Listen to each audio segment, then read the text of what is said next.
Nhi quán xin chào. Đi luôn. Boss. Run.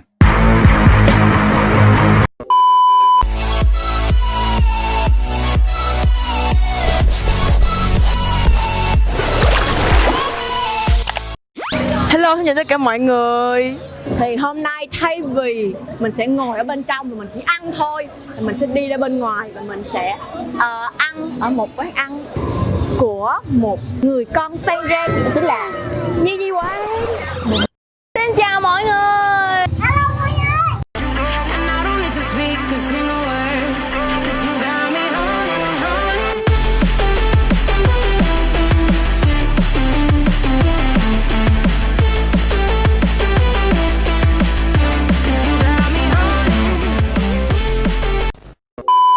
Một 25 sẹt 128 125 sẹt 48 125 sẹt 47 là Đức Thọ. Nếu các bạn cũng muốn trải nghiệm cảm giác ăn giống mình thì hãy đến địa chỉ của Nhi Nhi quán, đó chính là 125 sẹt 48 Lê Đức Thọ, phường 17 quận Gò Vấp nha mọi người. Thì hôm nay do mình có một mình thôi à mọi người, nên là mình sẽ mời một vị khách đặc biệt tới đây để quay video cùng với mình nha mọi người. Xin chào mọi người, và để cho mọi người có thể dễ dàng đến quán của mình thì mình sẽ hướng dẫn sơ cái đường để có thể bạn đến quán nha. Từ cái hẻm 125 hoặc là 115 Lê Đức Thọ bạn cũng có thể đi vào quán, đi vào hẻm và đi thẳng qua cho đến ngã ba lớn và chỉ cần nhìn bên tay phải là bạn sẽ thấy quán của mình ạ. Thì lát nữa mình không chỉ ăn một mình mà mình sẽ còn hỏi chị Nhi một vài câu hỏi về quán của chị. Các bạn hãy đón xem nha. Ok, xíu nữa sẽ hẹn mọi người phần sau nhé. Từ lúc mình mới khai trương quán thì là mình cũng muốn là đặt một cái tên gì đó cho nó đặc biệt, nhưng mà thật sự qua suy nghĩ rất là nhiều lần và nhiều cái sự lựa chọn thì mình nghĩ đơn giản là lấy cái tên của mình luôn. Giống như bản quyền vậy, nếu mà ai mà sau này lỡ sao chép thì cũng phải người chủ phải tên Nhi mới được, cho nên là mình thấy Nhi quán này nó hơi đơn giản mà mình sao chữ Nhi nữa cho nó dễ thương là Nhi quán à.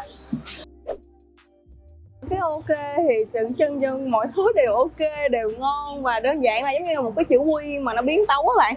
NN là Nhi và chữ Quy chính giữa. Quán mình thành lập được khoảng hơn 7 năm, thì lúc khoảng làm cũng phải 5 năm nay rồi đó.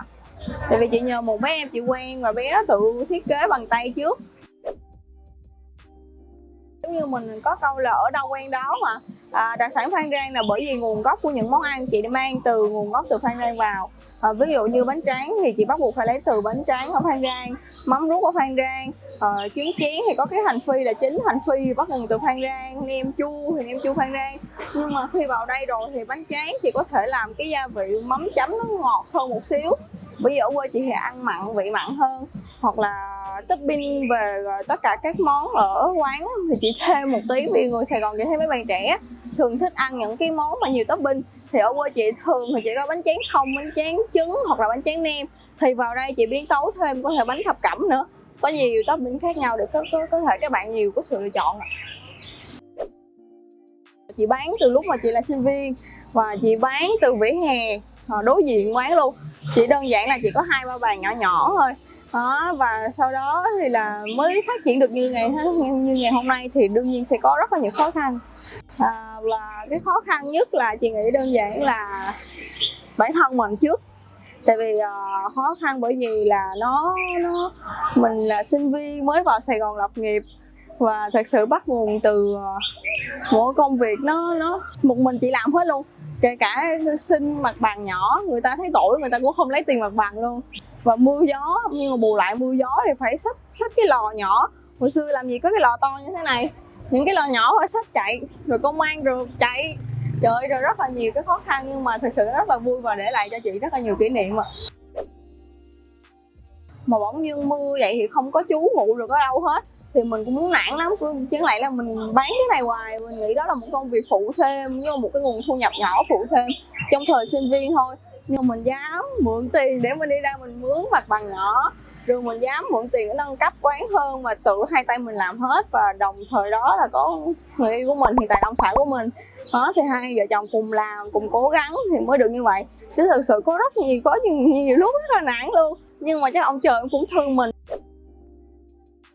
cái món mà những món mình tâm đắc nhất mà nó đi với hành trình của quán từ những ngày đầu đó là bánh tráng nướng và trứng chén nướng. Với bánh tráng nướng thì là mình đem hết tất cả nguồn gốc và nó giống của Phan Rang rất là nhiều, cho nên đa số đầu tiên thì mấy bạn Phan Rang sẽ ăn trước và cảm nhận, và từ từ người ta sẽ lan truyền. Và những bạn như thấy hiện tại thì tỉnh nào cũng có, ví dụ như bạn có thể quay một vòng xe của khách mình thì bạn có thể thấy là biển số tỉnh nào cũng có nghĩa là bạn nào cũng có thể thích ăn. Và thật sự hồi xưa là chỉ bắt nguồn từ biển số 85 thôi đó. Và món thứ hai đó là món trứng chén nướng. Trứng chén nướng thì Nhi tự tin ở Sài Gòn chắc mình là một trong những quán đầu tiên thành lập, và đặc biệt nó đi kèm với lại nước chấm rất là đặc biệt, bởi vì có một cái công thức riêng, một cái bí quyết riêng của mình, cho nên có rất nhiều những anh chị ở xa, ở tỉnh xa có thể hỏi để có thể là nhượng quyền và có thể là mở. Nhưng mà bản thân mình thì là mình cũng mong muốn điều đó, nhưng mà thật sự đó là như một cái bí quyết riêng thì mình chưa có thể chia sẻ được. Cho nên nếu có thể là bạn có thể ăn ở quán khác, nhưng mình bảo đảm là bạn sẽ thấy được điều đặc biệt của Nhi quán. Thời sinh viên thì mình học ngành nào quản trị nhà hàng khách sạn, mình học được cách làm sao để có thể mà làm cho khách có thể mà đến gần với mình hơn. Mình rất thích quan tâm với khách hàng, những người mà ví dụ như ăn thấy ngon mình cũng hỏi tại sao khách lại thấy ngon, mà ăn còn lại thì tại sao khách lại ăn còn. Và nhờ như vậy mình tích góp những cái quá trình như vậy thì mình có thể đúc kết lại kinh nghiệm và mình có thể biến tấu lại cho phù hợp với mọi người ạ. Mình mở quán đây cũng hơn 7 năm rồi, nhưng mà về giá cả thật sự mình có nhích lên một tí, nhưng mà thật sự nó rất là rẻ hơn nhiều so với những quán khác, hoặc là so với việc là bạn đi ăn những quán khác. Thì bắt nguồn của mình bạn thấy nè, chỉ từ 6.000 thôi mà mình có thể thưởng thức được mấy cái món mà Nhi nghĩ bây giờ mà đem 10.000 cũng khó nữa chứ chỉ 6.000, đúng không? Cho nên thật sự á, ở mình thu hút rất là nhiều bạn sinh viên, học sinh và kể cả những gia đình nữa. Gia đình có em nhỏ mà khi phát hiện là quán mình có đồ ăn vặt này kia, người ta cũng rất là thích, và mình nghĩ đó là một trong những lý do mà tất cả các bạn đều thích tới ạ. Bởi vì mình cũng chày da chóc dãy từ nhỏ quá. Bản thân mình tự tin khi học lớp 3, lớp 4 là mình tự nấu ăn được rồi. Cho nên khi vào đây á, mà tự nhiên là một người sinh viên xa quê rồi thèm món ăn ở quê mình, thì mình phải hỏi những người ở quê mình là cách làm như thế nào để mình làm ăn thử thôi. Mình cho mọi người gọi hùng vốn á, để ăn đơn giản là mỗi người 10 mấy ngàn, 20.000 để cùng nhau ăn thấy ngon, và mọi người là hay là mày bán đi đó, như thế này người ta góp ý. Và khi mà mình quyết tâm mình bán rồi thì mình mới học hỏi và mình trau dồi, và mỗi thứ một tí và mình thấy cái đó là bí quyết của mình. Bản thân mình thì đương nhiên là mình lúc nào cũng muốn là cầu tiến, là làm sao cho quán mình càng ngày càng đẹp, càng phát triển hơn. Ví dụ như trong trường hợp mà mình làm phòng máy lạnh thì cái quán mình thì nó có những cái mùi của những món ăn đặc trưng, nó sẽ làm hát mùi, mình cảm giác chắc là sẽ không có thú vị, và mình hướng về ngoài trời nhiều hơn.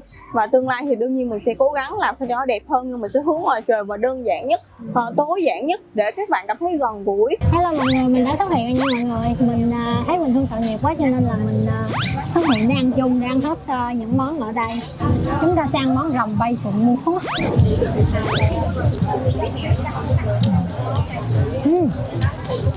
Ngon thiệt á, nó có cái vị bơ, tỏi. Đúng rồi, ăn chung với ốc gì á.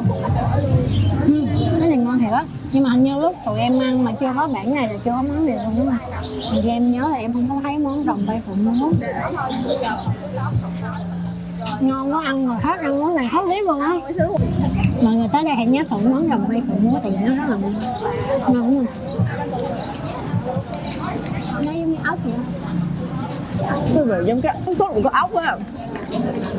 Nước sốt của cái ốc. Đúng rồi, nước sốt của ốc mà tụi mình hay ăn đó là ốc hương xào tỏi rồi. Bây giờ chúng ta sẽ ăn tới trứng nướng.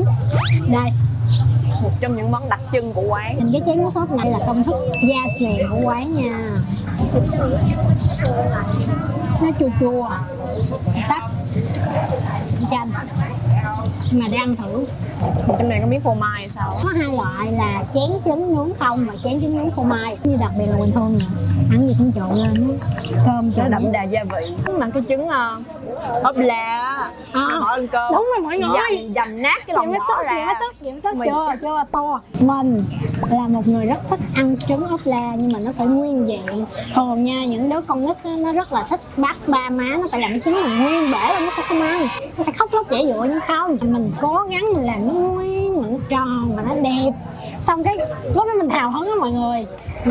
Mình bỏ nước ăn luôn. mình bưng cái dĩa trứng ốp la ra, mình xịt nước tương, trời đẹp đẽ lắm. Có khi mình còn lấy trong ốc mình chỉ chữ vô nữa, xong cái mình bưng ra mình đưa. Xong cái hành động đầu tiên của mình Hương là gì mọi người biết không? Mình không lấy cái muỗng dầm vô cái lòng đỏ trứng bầm ra gì má cái hình tượng đó mình nhớ mãi trong đầu mình luôn. Mà ngon á, nó có cái vị bùi cái béo phô mai với lại cái nước chấm, cái nước mà rưới lên á, Đúng rồi nè.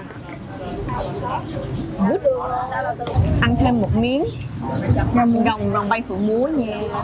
Muốn xào bình thường mà đặt cái tên như vậy nghe nó rất là Sang trọng, nó giống cho vua chúa ăn á. mình có thể tận hưởng một món ăn hoàng cung chỉ với giá rất là rẻ. Nếu bạn nào mà không thích ăn rau á thì tới đây cứ ăn thử món này đi. Tiếp theo và cũng là một món đặc trưng của quán mà hồi nãy chị Nhi đã nói, chính là món bánh tráng nướng. Bánh tráng này là bánh tráng gốc miền Trung, cho nên nó sẽ khác bánh tráng Đà Lạt ở chỗ là bánh tráng này là bánh tráng dày, còn bánh tráng Đà Lạt người ta nướng là bánh tráng mỏng mà thường sẽ không có mè. Là bánh tráng Đà Lạt nướng là bánh tráng mà bánh tráng phơi sương, bánh tráng trộn á, nướng lên. Còn bánh tráng này là cái loại bánh tráng dày mà có mè của người miền Trung luôn. Đầu tiên mình làm trước khi ăn một món gì mà có kèm theo nước chấm chính là dùng đũa và hưởng nước chấm trước.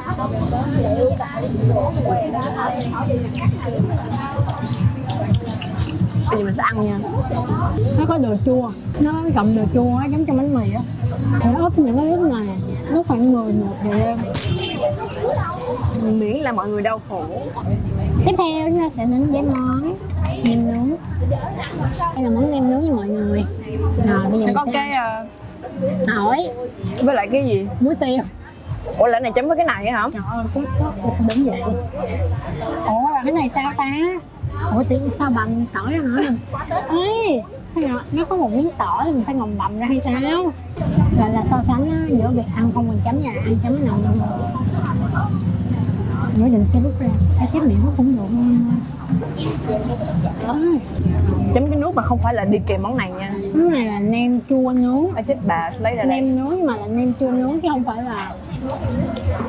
Rồi ở miền Trung á, mình với Quỳnh Hương đã từng đi Cam Ranh rồi. Nó có một loại nem nướng nữa, cái đó là người ta kêu là nem thịt nướng, nghĩa là thịt người ta bằm ra mà có công thức của người ta làm thành một cái Rớt miếng thịt ra ngoài là mọi người. người ta làm thành một cái xiên, xong rồi đó là nem thịt nướng. Còn cái này á, nó là nem chua, có nghĩa là nem ở trong cái lá chuối á nướng lên. Chấm vô ngon quá. Thì không phải là cái nước của đi hay kèm cái này.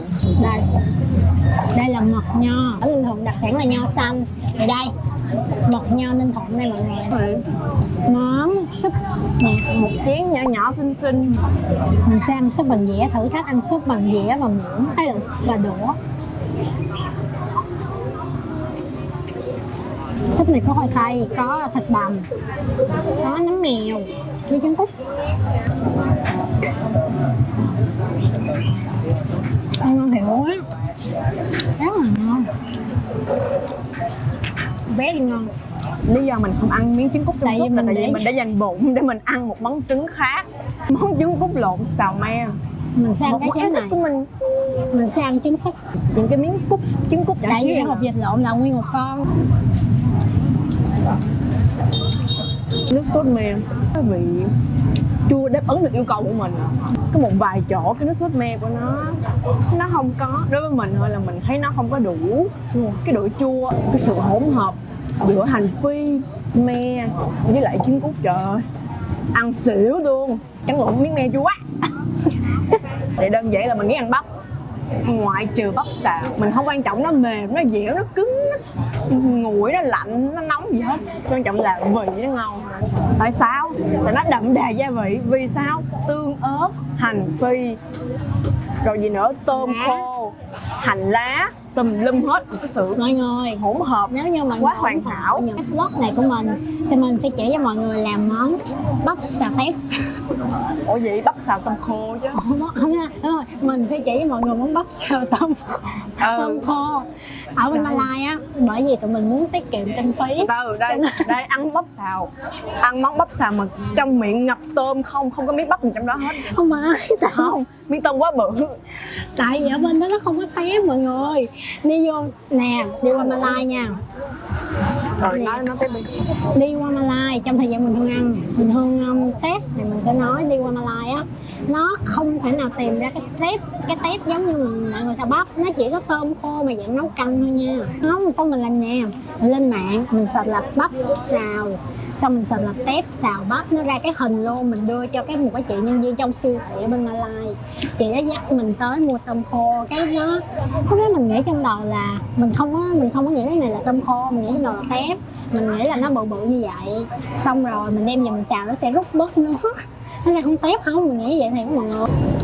Mình rất là tin tưởng chị, mình đưa cái hình cho chị coi thì mình nghĩ là chắc chắn đưa cái hình thì sao mà sai được, đúng không? Giờ mọi người đưa cái hình mặt mọi người ta tìm sao ra được. Xong rồi đem về xào ra, mình đứng mình xào 15-20 phút, cái chảo tôm khô đó nó vẫn là cái chảo tôm khô.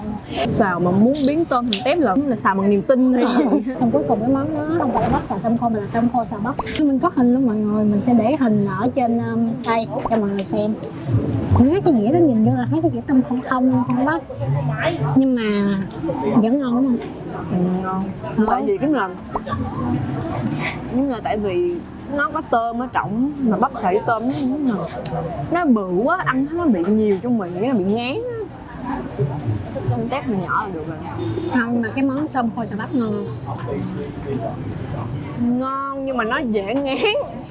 Thì vẫn ngon mọi người, mình thành công. Bên đó là mình sẽ không có mua được cái loại bắp như ở Việt Nam, mà mình phải mua cái bịch bắp đông lạnh, nhưng mà mình xào ra được cái dĩa tôm khô xào bắp luôn mọi người, thấy đỉnh cao.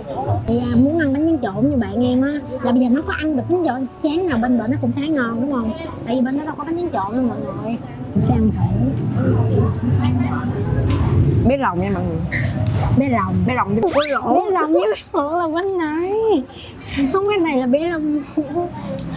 Lộn. Không, cái này là ông nội của bé rồng luôn, tại vì cái món này thì mới có món này. Người ta thấy rau muống trong món này người ta mới kêu thêm cái rau muống này. Cái này là ông nội của ông nội rồng. Tiếp theo là một cái món trong cái gì cuốn á, chả cuốn đúng không? 1 phút study menu. Chả cuốn rồi, Chả cuốn. chả cuốn đọc giọng miền Trung thì em đọc giọng Dạ. miền Miền Trung đọc sao? chả cuốn hả? Ăn chả cuốn. Đừng chửi mình không biết đọc. Cái nước chấm của nó đây. Nước chấm độc quyền luôn á. Đây là cái nước chấm hồi nãy mình chấm nem á mọi người. Mà thấy nước chấm này ngon. Sự quan trọng luôn nằm ở nước chấm. Có vô leo này đúng không? Nó được nhớ luôn á.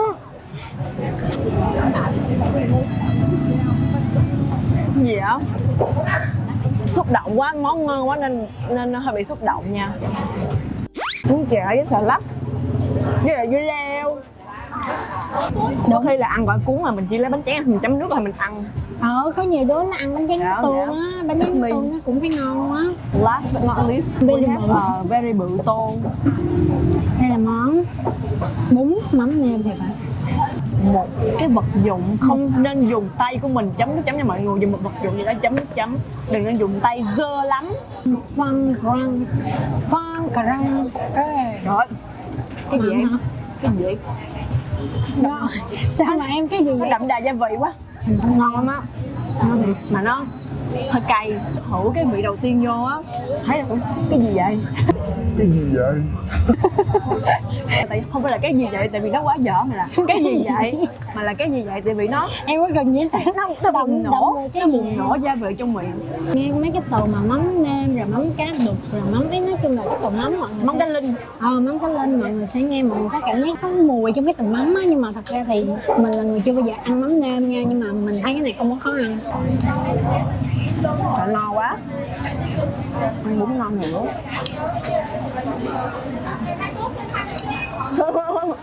Ghét quặn miếng bún mọi người ơi. Nếu là mình sẽ bỏ rau, bỏ tất cả mọi thứ ra chỉ trừ chả và là bún mà ăn với cái chấm xong. Sau khi đã ăn xong những món mặn thì chúng ta sẽ chuyển sang một món ngọt hơn nha mọi Thật người. ra là bánh lăng mình ăn ở đây rồi, nhưng mà mình ăn lại thì biết là nó ngon rồi đó. Đó là ở dưới Cam Ranh á, ở miền Trung á, mình không biết Phan Rang sao nha, nhưng mà ở miền Trung á nó gọi món bánh bờ lăng này là kem lăng. Nhưng mà nó là này nè, kem lăng, nhưng mà nó là cái này nha, nó là bánh nước lăng, nhưng mà ở dưới đó người ta toàn như kem lăng mà mọi người kêu là cho con một cái kem lăng, người ta biết, chứ mọi người kêu là một cái bánh lăng nhiều khi người ta không biết luôn á.